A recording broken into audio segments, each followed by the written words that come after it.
Hi everyone, आप सभी का स्वागत है एडवेंट क्लासेज में। आज के क्लास में हम लोग पूरा ग्रामेटिकल पोर्शन को कवर करेंगे और यह मेरा जो है फर्स्ट क्लास होगा। चलिए हम लोग बढ़ते हैं अपने क्लास की तरफ। सबसे पहले कि इंग्लिश जो है आखिर होता क्या है, इंग्लिश होता क्या है, व्हाट इज इंग्लिश, इंग्लिश क्या है। तो हम लोग जानेंगे इंग्लिश क्या है। तो English is the mixture of language. अंग्रेजी जो है वह भाषा का मिश्रण है। कहने का मतलब अंग्रेजी कोई विषय नहीं है, अंग्रेजी क्या है, एक भाषा है। हिंदी, अंग्रेजी, संस्कृत, उर्दू, यह सब क्या है, भाषा है। कोई सब्जेक्ट, कोई विषय नहीं, बल्कि यह भाषा है।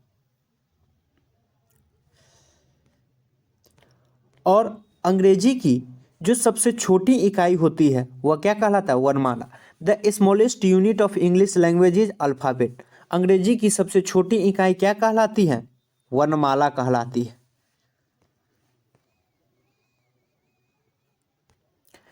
The largest unit of English language is sentence. अंग्रेजी भाषा की सबसे बड़ी इकाई क्या कहलाती है, वाक्य कहलाती है। अंग्रेजी भाषा की सबसे छोटी इकाई वर्णमाला कहलाती है, अंग्रेजी भाषा की सबसे बड़ी इकाई वाक्य कहलाती है।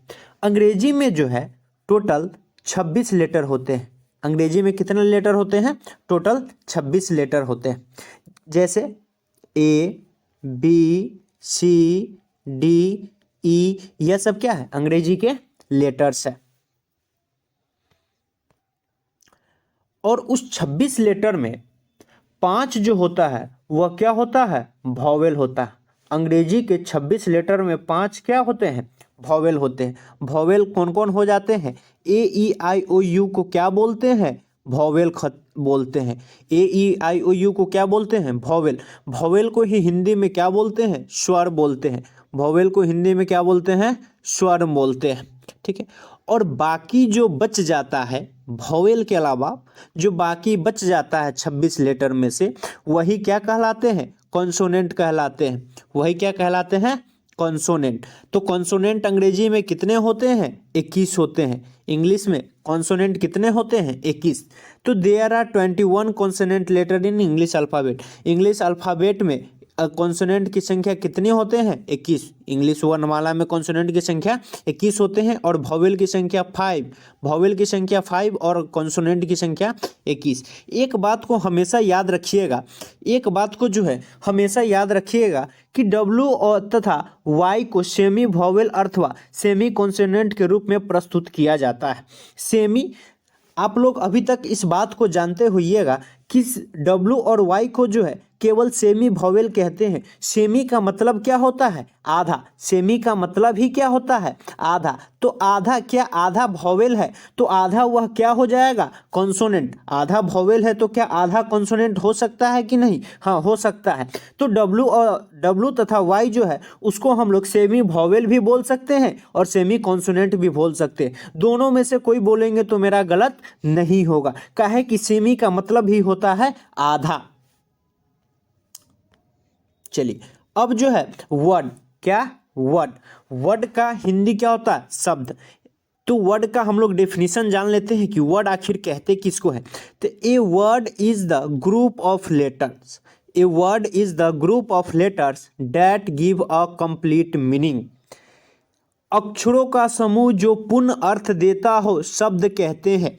अक्षरों का समूह, अक्षरों का समूह जो पूर्ण अर्थ देता हो उसे शब्द कहते हैं। अक्षरों का समूह जो पूर्ण अर्थ देता हो उसे क्या बोलते हैं, शब्द बोलते हैं। कहने का मतलब अक्षरों का समूह, अक्षरों का समूह क्या होता है, तो जो वैसा शब्द जो एक या एक से अधिक अक्षर से मिलकर बना हो उसे क्या बोलते हैं, समूह, अक्षरों का समूह बोलते हैं। जैसे कि एग्जाम्पल में दिया हुआ है क्या, बॉय। तो बॉय जो है क्या, कौन कौन से अक्षर से मिलकर बना है, बी ओ वाई। इसमें कितने अक्षर है, 3 अक्षर है। तो 3 अक्षरों के मेल से क्या बना गया, बॉय। तो बॉय क्या हो गया, एक शब्द हो गया। अब उसी में जो है बी क्या है, एक लेटर है। ओ क्या है, एक लेटर है। वाई क्या है, एक लेटर है।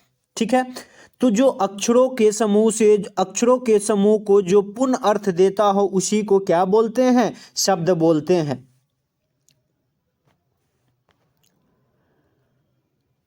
अब आते हैं वाक्य, सेंटेंस। सेंटेंस किसे कहते हैं? तो a sentence is a group of word that give a complete sense. शब्दों का समूह जो पूर्ण अर्थ देता हो उसे वाक्य कहते हैं।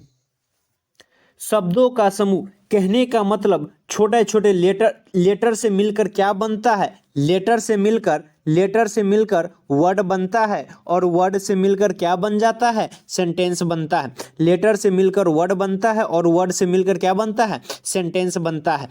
तो शब्दों का समूह जो पूर्ण अर्थ देता हो उसे क्या बोलते हैं? वाक्य बोलते हैं। जैसे यहाँ पर जो एग्जाम्पल में है, राम इज प्लेइंग, राम खेल रहा है, तो यहाँ पर राम एक अलग शब्द हो गया, इज एक शब्द है, प्लेइंग क्या है? एक शब्द है। और शब्दों के समूह से जो एक अर्थ दे रहा है, क्या कि राम जो है क्या करने का कार्य कर रहा है? खेलने का कार्य कर रहा है। तो यहाँ पर एक अर्थ दे रहा है, इसीलिए यह क्या है? एक वाक्य है। यह क्या है? वाक्य है। शब्दों के समूह से वाक्य का निर्माण होता है और अक्षरों के समूह से शब्द का निर्माण होता है। जैसे दूसरा एग्जाम्पल मेरा है, सीता हेल्प्ड मोहन। तो यहाँ पर देखिए, यहाँ पर जो है सीता एक वर्ड है, सीता एक शब्द है, हेल्प भी एक शब्द है, मोहन भी एक शब्द है, लेकिन तीनों का जब समूह जब मिल गया तो एक किसका निर्माण कर दिया? एक वाक्य का निर्माण कर दिया। किसका निर्माण कर दिया? एक वाक्य का निर्माण कर दिया। अब जो है वाक्य जो है वह दो प्रकार के होते हैं। वाक्य जो है वह कितने प्रकार के होते हैं? दो प्रकार के होते हैं। एक को सब्जेक्ट कहते हैं और दूसरा को प्रेडिकेट कहते हैं। वाक्य भी दो प्रकार के होते हैं, सब्जेक्ट और प्रेडिकेट। तो सबसे पहले हम लोग जानेंगे कि आखिर जो है सब्जेक्ट किसे कहते हैं। सब्जेक्ट जो है किसे कहते हैं? तो सब्जेक्ट किसे कहते हैं? A subject is the doer of an action. A subject is the doer of an action. कर्ता, कार्य को करने वाला कर्ता कहलाता है। जिस काम को जो करता है वही तो कर्ता कहलाता है, वही तो सब्जेक्ट कहलाता है। जिस कार्य को जो करता है वही क्या कहलाता है? सब्जेक्ट कहलाता है। जैसे एग्जाम्पल से हम लोग इसको समझेंगे, राम किल्ड रावण कहने का मतलब राम जो है रावण को मारा था, राम ने रावण को मारा। कहने का यहाँ पर कार्य कौन कर रहा है? मारने का कार्य जो है वह कौन कर रहा है? राम कर रहा है। तो यहाँ पे कर्ता, यहाँ पे सब्जेक्ट राम क्या हो गया? सब्जेक्ट हो गया। यहाँ पे राम क्या हो जाएगा? सब्जेक्ट हो जाएगा। अगला जो है वह क्या है? प्रेडिकेट। क्या है? प्रेडिकेट। तो प्रेडिकेट जिस कार्य को सब्जेक्ट करता है प्रेडिकेट कहलाता है। जिस कार्य को सब्जेक्ट करता है, कहने का मतलब जिस कार्य को करता है प्रेडिकेट कहलाता है। राम किल्ड रावण। तो यहाँ पर राम, तो यहाँ पे मेरा क्या हो गया? राम जो है यहाँ पे मेरा सब्जेक्ट हो गया। बाकी बात जो वाक्य जो बचिया वह सब सारा क्या है? प्रेडिकेट है। बाकी बात सब क्या है? प्रेडिकेट। किल्ड रावण क्या हो गया? प्रेडिकेट हो गया। अब आते हैं हम लोग वर्ब में। Verb, a verb is an action और पोजीशन ऑफ अ सब्जेक्ट। क्रिया, किसी भी कार्य को करना क्रिया कहलाता है। किसी भी कार्य को करना, चाहे हम लोग सोते हैं, खेलते हैं, कूदते हैं, दौड़ते हैं, चलते हैं, कोई भी काम करे सब क्या है? क्रिया है। दुनिया में सब काम, कुछ न कुछ, सब जो भी काम किया जाता है सारा काम क्या कहलाता है? क्रिया ही कहलाता है। जैसे example, Ram writes a letter. Ram जो है क्या करने का कार्य कर रहा है? राम जो है पत्र लिखने का कार्य कर रहा है। राइट्स अ लेटर, लिखने का कार्य कर रहा है। राम क्या काम कर रहा है? लिखने का काम कर रहा है। तो यहाँ पे राइट्स क्या हो गया? वर्ब हो गया। यहाँ पे राइट्स क्या हो गया? वर्ब हो गया। राइट्स जो है क्या है? वह वर्ब है। चलिए, एक चीज जो है हमेशा नोट में याद रखिएगा, यह काफी महत्वपूर्ण बात है। प्रायः हिंदी का कोई शब्द जिसका अंत ना से होता हो उसे क्रिया के श्रेणी में रखा जाता है और उसका अंग्रेजी वर्ब होता है। कहने का मतलब कि जिस भी शब्द का अंत अगर ना शब्द से होता हो उसे जो है क्रिया के श्रेणी में रखा गया है, उसको ही अंग्रेजी क्रिया को अंग्रेजी में क्या बोलते हैं? वर्ब बोलते हैं। क्रिया को अंग्रेजी में क्या बोलते हैं? वर्ब बोलते हैं। जैसे उदाहरण से आना, इसके भी अंत में क्या लगा है? ना लगा है।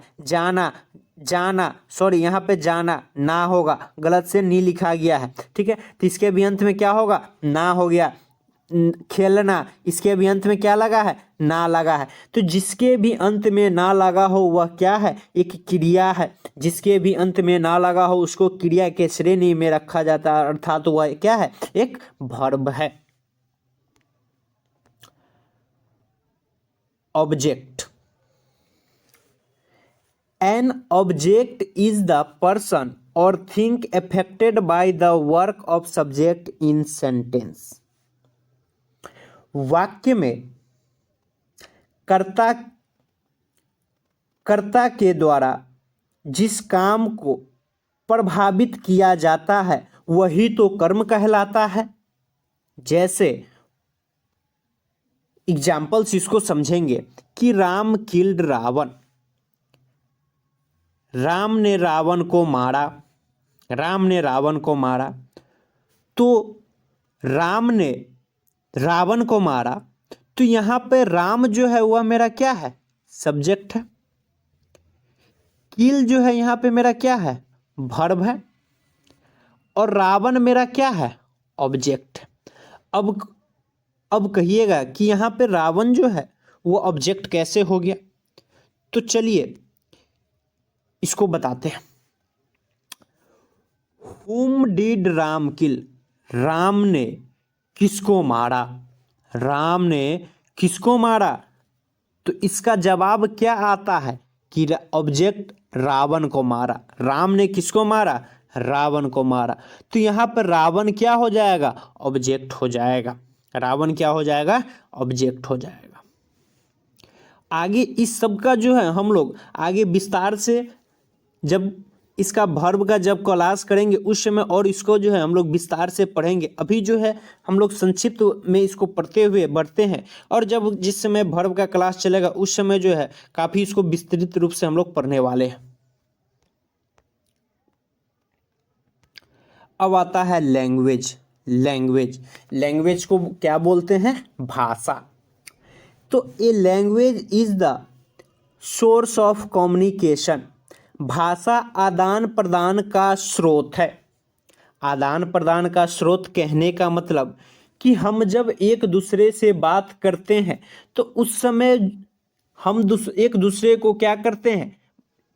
बात करने का एक दूसरे का बीच का क्या है? वह एक शैली है। तो भाषा क्या है? एक आदान प्रदान करने का एक स्रोत है। किसी भी चीज़ को हम एक दूसरे के पास भेजते हैं या उससे जो प्राप्त करते हैं तो वही तो भाषा है। बोलकर जो करते हैं तो वही क्या कहलाता है? भाषा कहलाता है।